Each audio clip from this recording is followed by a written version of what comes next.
Here's a quick video on how to poach an egg. First, you're going to want to use a pot that'll give you at least 2 to 3 inches of water depth and bring that water to a boil while you're prepping your eggs. Then use a colander to remove the thinnest part of the egg white so you get less wispies in the water, and put the egg in a little bowl to make it easier to drop in the water. Once your water is boiling, you're going to want to turn the heat down so that you don't have bubbles breaking the surface when you add the egg. So you still want the water to be hot, but you want it to be on low temperature so that it stops the bubbling. If you want your eggs to firm faster, to have less white wispies, add a tablespoon of vinegar, usually apple cider vinegar or white vinegar, to the water, and then stir it to create the vortex. This is going to help hold your egg whites together. Go ahead and drop your egg in the water while it's still spinning. Now this particular egg was room temperature before dropping it in the water. We're going to show you later an egg that was not room temperature, as well as an egg or water that didn't have vinegar in it. Also, some people say to add salt. We have found salt makes the eggs harder to hold together as well. So set your timer for 3 minutes if you want that liquid center, the cooked whites, longer for a firmer yolk.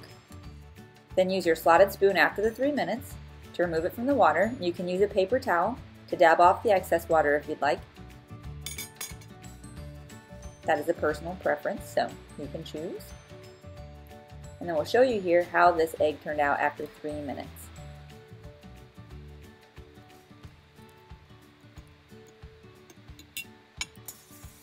So this is an example of still using the vinegar, but using a cold egg, so out of the refrigerator. And generally it's easiest to use the freshest eggs you can. If you use a fresh egg, you may not need to use the colander.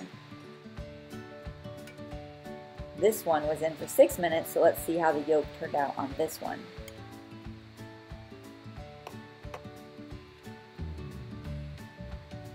We're going for hard boiled, and it's pretty close.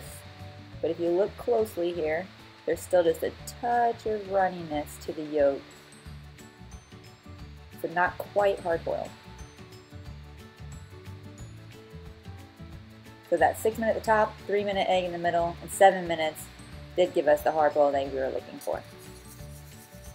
Now this is an example of not using vinegar, so you can see the difference in how the egg whites react.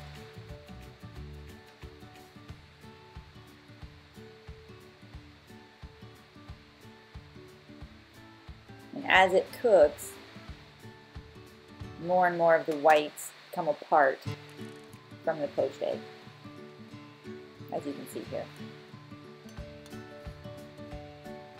The egg still turned out okay, still edible, and we did get the hard boil we were looking for, because that egg was the one that was in for 7 minutes. But I think I prefer to use vinegar when I'm doing it to hold the egg whites together. Happy poaching!